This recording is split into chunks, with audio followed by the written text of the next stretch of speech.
Berikan sambutan yang hangat, tepuk tangan untuk Bu Lili Pasari. Halo, selamat pagi teman-teman semuanya. Pagi. Ini yang bikin keren adalah sudah dewasa, sudah berumur, tapi semangatnya itu ngalahin kita yang masih muda. Betul. Ya. Di sini 17 tahun semua ya Pak, Bapak Ibu ya, sepakat ya? Ini generasi milenial semua ini. Betul. Baik, Mbak Yunita sudah siap ya? Oke, siap. Baik, langsung saja kami persilahkan kepada Mbak Yunita. Oke. Selamat pagi. Oke. Udah tahu dulu ya, pasti jawabannya adalah pagi. Oke. Untuk topik kali ini adalah permodalan dan networking. Tapi sebelum itu saya mau menyapa teman-teman semuanya dengan pantun. Oke, jadi teman-teman bisa bilang cakep, oke? Ada anak pergi dengan ibunya. Cakep. Jalan-jalan bermain di labirin. Cakep. Izinkan saya menyapa semuanya. Cakep. Selamat pagi para hadirin. Oke, teman-teman yang dari Semarang tinggal ngesot doang ya. Teman-teman yang paling jauh dari Magelang ya, atau dari mana nih? Magelang tuh lebih dekat ke Jogja kan ya, soalnya. Oke, topik permodalan dan networking kali ini saya sambil dibawa aja ya, sambil muter ke teman-teman semua. Jadi ini saya lebih ke bahas general dan yang memang bisa dipakai ke semua aspek bisnis. Walaupun saya di sini praktisi di F&B selama 8 tahun, jadi ini saya buat materi se-general mungkin yang memang bisa diterima oleh teman-teman semuanya. Dan saya udah yakin juga nih, sebelumnya saya juga di fasilitator online, coach online. Jadi saya udah yakin ini teman-teman sebenarnya udah pada mabok materi kayaknya. Udah pada banyak yang online ini kan pertemuannya udah berapa belas kali sendiri. Jadi di sini kita bisa maksimalkan di Q&A ya. Lanjut. Oke, terkait experience di sini, yang pertama di sini kreasi pangan lokal. Terus yang kedua di sini Moi Group. Mungkin teman-teman ada yang sudah pernah beli salad Moi, Holland Juice, Kopigo, itu adalah brand dari Moi Group. Di sini saya sudah berjalan semenjak 2019. Lalu yang ketiga ini adalah 2 langkah. Jadi F&B itu sangat luas ya. Jadi saya coba meranah ke F&B yang memang ini buahnya saya pakai. Gimana ini kulitnya juga saya pakai untuk jualan gitu. Jadi akhirnya yang Herbit ini adalah anak dari Moi Group juga sebenarnya, tapi emang buat holding company-nya sendiri. Oke, ini foto sudah cukup lama. Itu pada saat saya lebih muda lagi dari sekarang. Ini saat saya masih berumur 21 tahun. Jadi ini saya masih dulu kuliah di UGM. Dan bahas terkait permodalan ya. Ini based on my experience. Jadi sebenarnya permodalan itu kan umumnya memang kita mendapatkan dari mana sih? Satu, memang dari aset pribadi kita. Yang kedua, keluarga atau orang terdekat. Pinjaman di bank, investor, atau misalkan swasta, termasuk teman-teman mungkin dengan mengikuti kegiatan Kemenkom ini adalah jadi ada jembatan, ada tambahan uang nih buat biaya operasional hari-hari kita. Nah, kalau dari saya sendiri, pada saat itu saya memulai memang dari aspek 2 yang tertinggi. Jadi memaksimalkan yang memang ada di sekitar kita. Kenapa? Karena 2 ini adalah internal dari kita dan yang emang bisa diandalkan.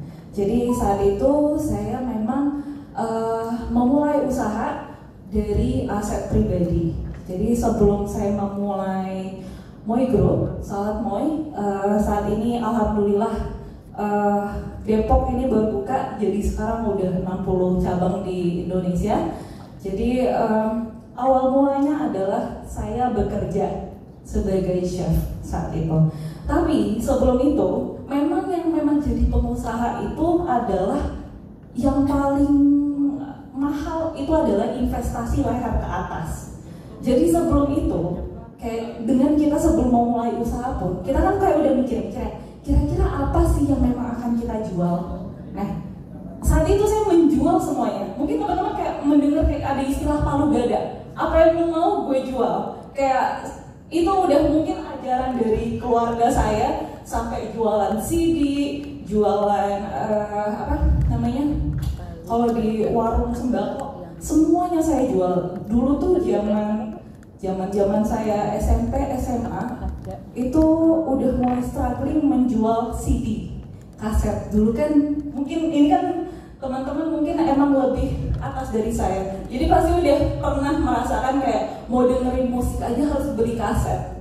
Jadi benar-benar kayak kita coba dulu semuanya, kayak aspek-aspek apa aja sih yang bisa kita jual nih. Kayak nyobain di bidang travel, nyobain di bidang jasa, nyobain di bidang mungkin perikanan, perkebunan yang memang kita udah punya nih semuanya, kayak udah cobain semuanya. Sampai akhirnya saya tuh mulai, kadang kita tuh udah mencoba semua 1, 2, 3 usaha, gak ngeh kekuatan kita nih apa. Padahal dulu saya kuliahnya di bidang F&B, pariwisata, perhotelan. Sampai akhirnya lupa, ini nih sebenarnya adalah kekuatan saya. Akhirnya saya ngeh dengan kekuatan saya apa, pribadi saya adalah berpengalaman di bidang makanan. Akhirnya coba memberanikan diri. Pada saat lulus kuliah, saya membuka Salad Moi di Yogyakarta. Itu awal-awal diri saya. Jadi kadang kita nggak ngeh dan nggak mengenal kekuatan kita apa. Apalagi misal kita udah dengar apa yang namanya istilah FOMO, fear of missing out. Misal ngeliat nih, ternyata jualan Shopee seller menguntungkan banget ya, coba Nah itu akhirnya yang bikin gak fokus dengan usaha kita sendiri. Jadi kayak lain-lain nih, misalkan dari pihak dari materi permodalan, coba kita lihat dulu investasi kita dari leher ke atas, kita tuh udah memaksimalkan diri kita belum sih kita. Nah yang kedua adalah udah sesempet-sempetnya mandek-mandeknya uang, tempat keluhan terbaik adalah keluarga. Jadi yang kedua adalah dari keluarga. Dan terkait pinjaman di bank, investor, pemerintah dan swasta, pada saat 3 tahun pertama saya belum pernah pinjaman. Sampai akhirnya di 1 tahun terakhir kita menggunakan investor. Jadi investor itu kan bisa melalui dari acara Meet the Investor. Biasanya ada memang dari secara personal kita mendekati dengan orangnya, atau memang dari kompetisi. Jadi memang teman-teman ada yang udah mendengar Diplomat Sukses Challenge mungkin.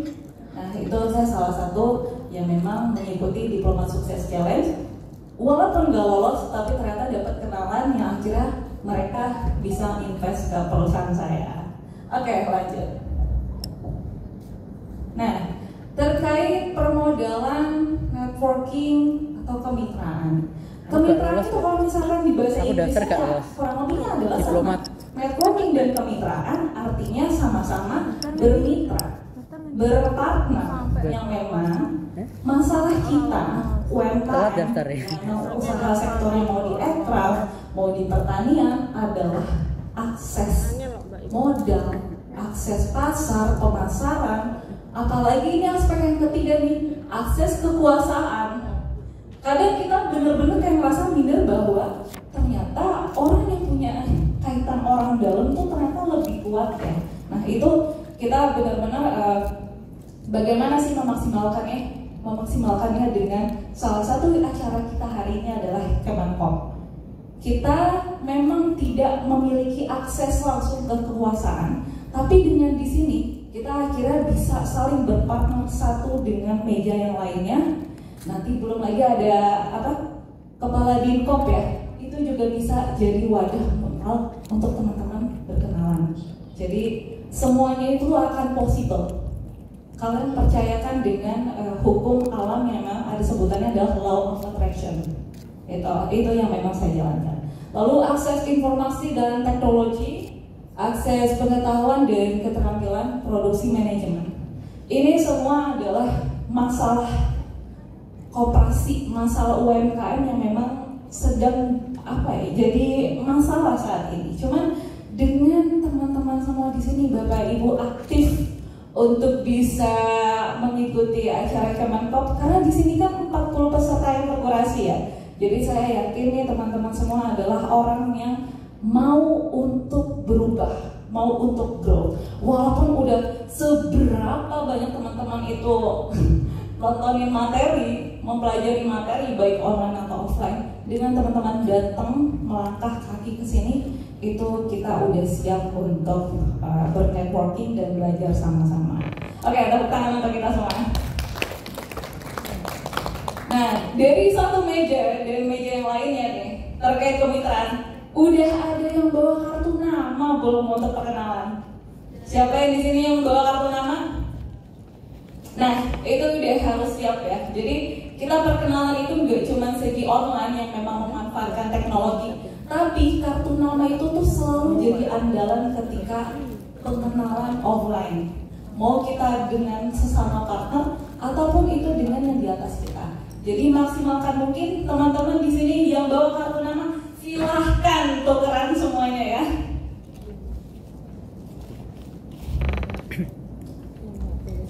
Nah, ini masih kaitan dengan yang pertama. Nah, kemitraan atau partnership, konsepsi jejaring dalam networking. Kasarnya adalah kita adalah di aspek yang sebelah kiri. Usaha kecil koperasi yang memang problemnya itu dibutuh modal, kualitas produknya sedikit rendah, akses pasarnya juga rendah, manajemennya sederhana, terutama mungkin di bidang keuangan. Ya, segi keuangannya itu sesederhana mungkin, yang penting tahu nih profit and loss-nya kita tuh segimana. Sedangkan kalau misalkan usaha besar, problemnya adalah butuh sarana input, butuh branding, marketing, modalnya padahal udah memadai, dan jaringan pasarnya luar. Akhirnya solusinya adalah gimana? Bekerja saling mendukung. Nah, coba kita yang pertama adalah kita coba melek dengan kekuatan kita masing-masing. Yang kedua, di sini coba kita melek, kita menggunakan bahan apa aja sih? Misalnya di bidang F&B, apakah bahan yang kita gunakan ini bisa dipakai untuk partnership? Atau misalkan yang di bidang agent travel, apakah ternyata klien kita ini memang perusahaannya adalah perusahaan yang bagus, yang memang akhirnya bisa dipakai untuk networking. Kadang kita juga nggak apa sih komposisi yang kita pakai, apa sih mitra-mitra ataupun misalkan teman-teman itu klien-klien itu tuh udah pada dari mana aja. Akhirnya, jadi lanjut Mbak.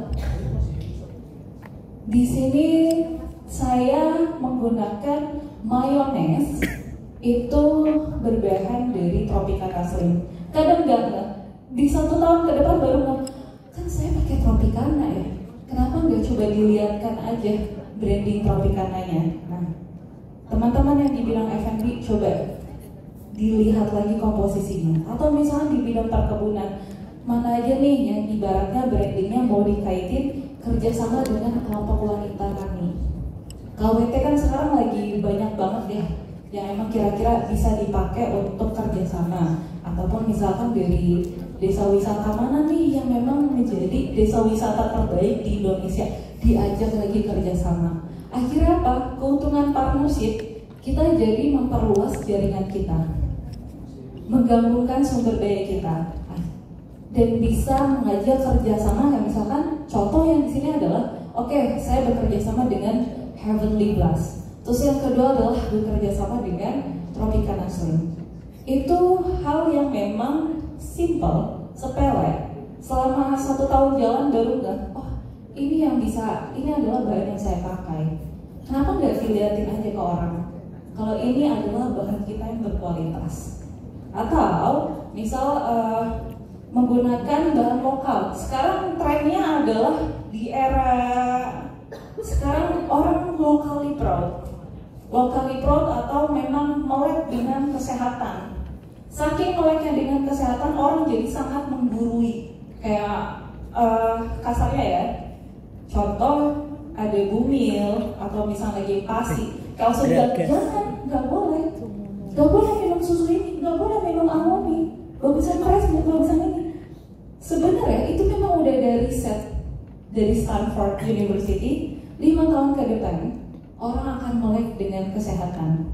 Tetapi makin kesini orang malah jadi melenceng, akhirnya menggurui, saling menyalahkan yang kesehatan sebenarnya itu seperti apa, gitu. Nah, itu salah satu contoh aja ya. Jadi, misal teman-teman di sini ada yang usahanya di bidang pariwisata, tadi satu ya, travel agent ya. Bukan. Di bidang apa? Tempat wisata edukasi. Oh, tempat wisata edukasi, keren. Edukasinya di bidang apa? Food and beverage. Untuk wisata edukasi ngepel ampiang sama deplok sambal. Jadi pengunjung itu saya datangkan ke rumah untuk ikut bantuin deplok sambal pecel 1 kuintal. Wah, ini keren sih. Coba tangan teman-teman. Jadi ini wisatanya experience ya, gitu. Jadi orang nggak bakalan bosen kalau misalnya ke Jawa Tengah, masa mainnya ke Samokong terus ya. Foto-foto. Ada edukasinya. Iya, di Jawa Tengah itu keren sih. Karena kalau di Jogja sendiri, sekarang yang lagi mulai wisata yang memang experience. Jadi menawarkan yang berbeda. Misalnya ada yang bikin gelas sendiri, mangkok sendiri dari tanah liat. Kalau ini adalah edukasi. Kalau misalkan yang aircraft tadi salah satunya teman-teman. Nih, cassava. Membuat kain ekoprint, Iya. bebek, kerajinan-kerajinan. Kain ekoprint, berarti ada hands on-nya juga ya. Misalkan teman-teman apa ada yang mau Contoh. Ada. Itu misalkan sering-sering ikut booth atau misalkan belum ya? Masih online. Masih online, alhamdulillah. Yang penting jalan ya Bu. Oke, nah ini yang tadi saya bahas adalah investasi leher ke atas. Ini adalah modal utama dari kita sendiri. Itu adalah take online course. Ada As Mentor. Di sini saya sebagai mentor, teman-teman bisa tanya sepuasnya. Saya dari Jogja dan alhamdulillahnya memang cabang saya ada di Semarang. Jadi akhirnya ini make sense juga kenapa saya dipanggil ke tim yang di Semarang. Oke, di sini ada As Mentor, ada join seminar dengan teman-teman datang ke sini dengan membaca buku, join grup dan try. Itu investasi leher ke atas. Gak usah jauh-jauh teman-teman cari modal dari sana sini, tapi coba kita perkuat jejaring kita, perkuat networking kita. Dengan datang ke sini, saya berangkat sendiri, saya pulang harus berkenalan minimal dengan 10 orang. Sekarang mindsetnya diubah. Tren sekarang adalah kita, apa yang bisa kita andalkan adalah kenalan kita. 1 tahun lagi, bulan depan, itu ada aja yang pasti bisa dipartnerkan. Dan itu yang bisa bikin usaha kita stabil. Misal, dia tadi F&B, bidang edukasi F&B, pariwisata. Nanti mungkin temen yang pariwisata, itu bisa berkolaborasi dengan yang aircraft tadi, ekoprint. Jadi di tempat wisatanya dia ada opsi ekoprint itu. Jadi teman-teman semua di sini, saya nggak memaksa teman-teman yang memang mungkin di sini ada ibu-ibu ataupun anak muda introvert. Saya memaksa teman-teman untuk menjadi ekstrovert. Tetapi kalau misalnya kita membahas terkait jejaring, membahas tentang networking, kita paksa diri kita ubah mindset kita datang ke tempat, ketika kita seminar, ketika kita join kelas, pulang dari sini yang kita bawa tuh bukan hanya materi, tapi adalah networking. Minimal udah pulang tuh bawa 10 kenalan, udah ada tukeran kontak, udah ada tukeran IG atau tukeran kartu nama. Karena ini adalah investasi yang memang jangka panjang, investasi kenalan dengan orang. Nah, ini salah satunya yang tadi networking. Dari koneksi itu bisa menjadi kolaborasi, mengubah jaringan menjadi kesempatan. Sedikit cerita. Jadi 1 tahun terakhir ini saya fokus pada networking, fokus pada kenalan dengan orang. Akhirnya saya mencoba join komunitas bisnis di Indonesia.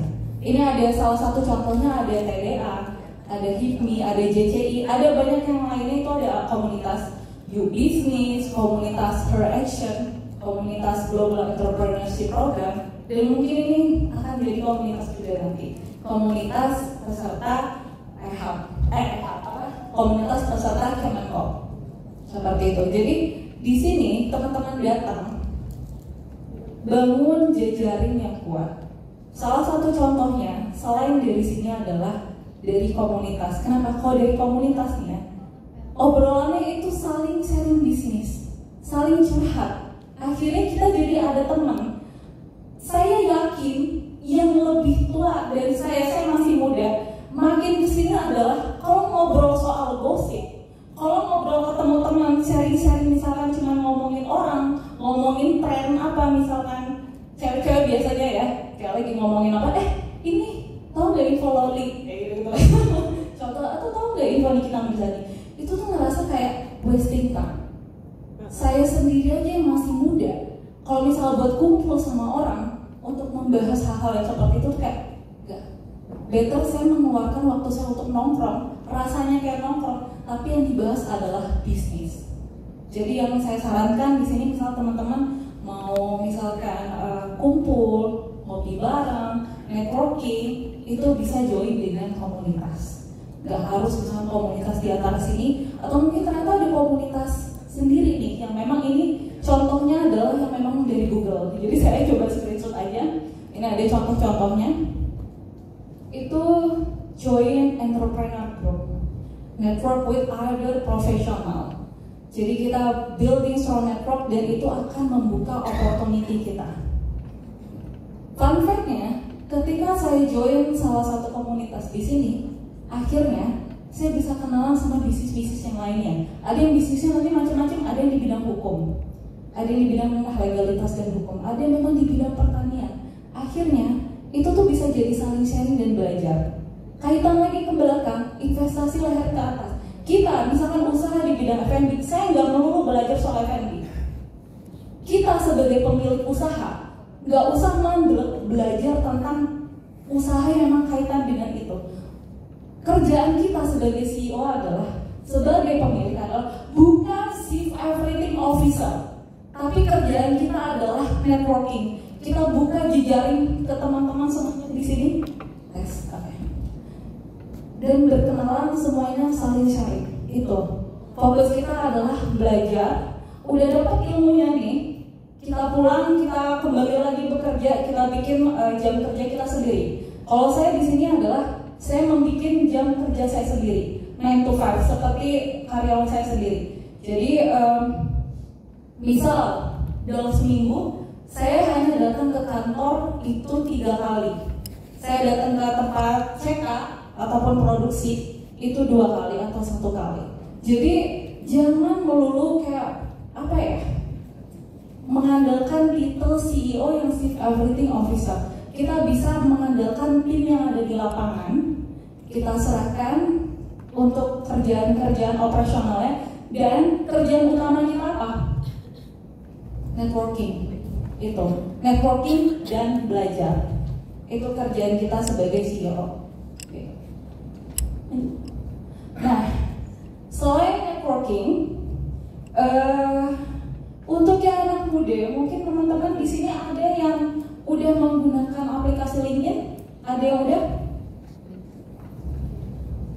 Oke, ini hanya 10%-nya ya, kayaknya gak nyampe dari 40 kayaknya, tadi 45 juga deh. Nah, ini ada contoh adalah Anies Baswedan. Kemarin lagi sempat ramai ya, jadi Anies Baswedan bikin LinkedIn, mungkin untuk ya kaitan dengan politik ataupun usaha. Nah, LinkedIn di sini adalah tempat wadah saya untuk membangun B2B. Teman-teman ngeliat kayak, oh saya kolaborasi dengan Tropicana, saya kolaborasi dengan Heavenly Blast. Awalnya adalah saya ngechat dari LinkedIn. Jadi LinkedIn itu tuh kita CEO nih, kita pemilik, kita bisa langsung chat, kita bisa langsung berteman dengan level yang sama.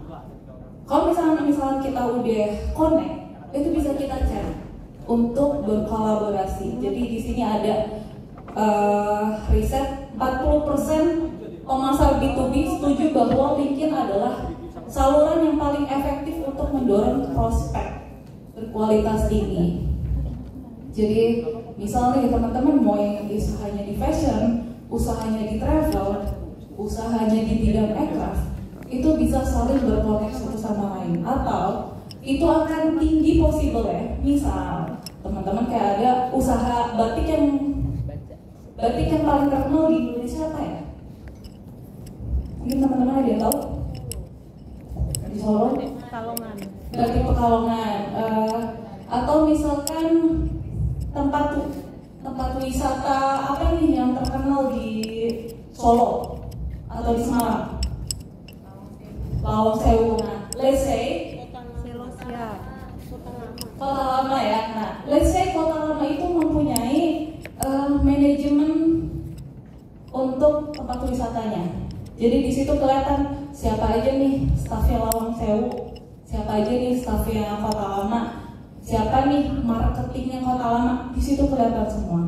Misal ada yang mau kita kaitkan, kita kolaborasikan. Emang kaitannya adalah networking, B2B, mau B2C, itu kita bisa langsung ngechat tanpa perlu kenalan, tanpa perlu tukar kartu nama secara offline. Tapi LinkedIn adalah wadah untuk kita berkenalan ke hal-hal yang mungkin tidak possible. Kayak misal usaha orang yang paling tinggi apa sih? Misal contoh yang punya kopi kenangan atau yang punya Forek Kopi, dia juga mempunyai LinkedIn. Nah, misal kita mau mengajak kolaborasi, itu kita langsung kita chat.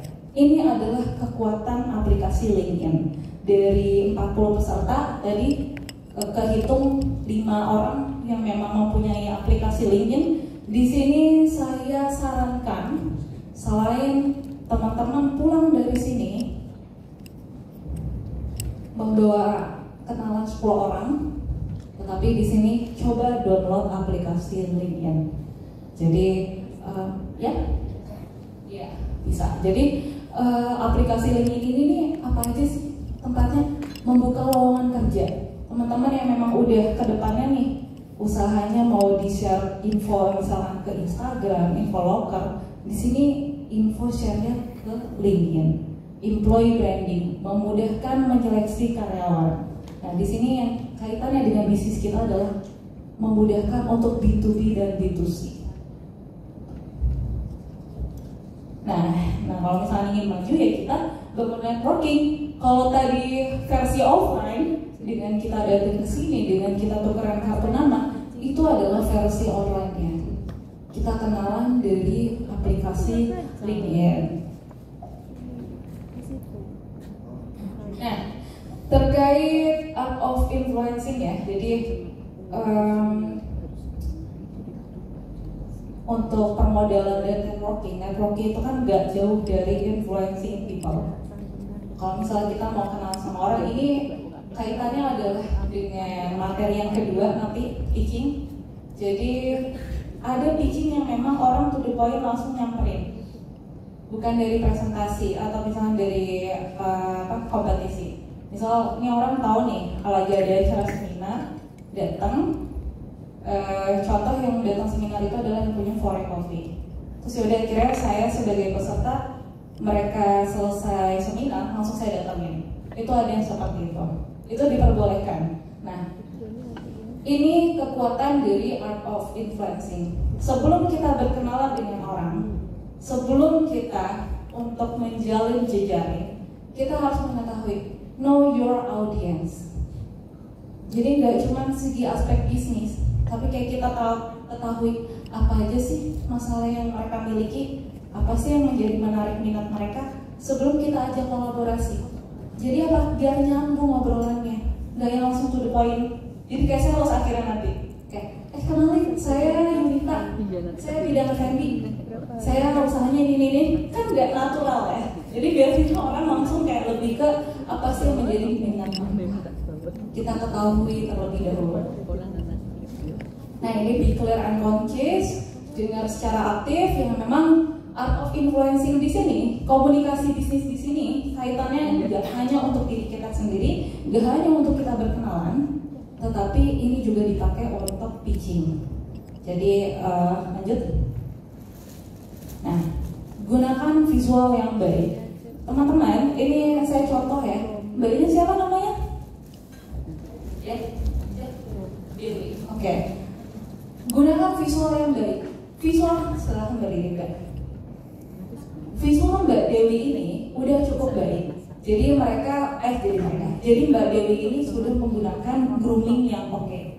Dan udah menggunakan makeup. Cuman kadang kalau misalnya kita untuk berkenalan, kita lupa untuk professional handshaking.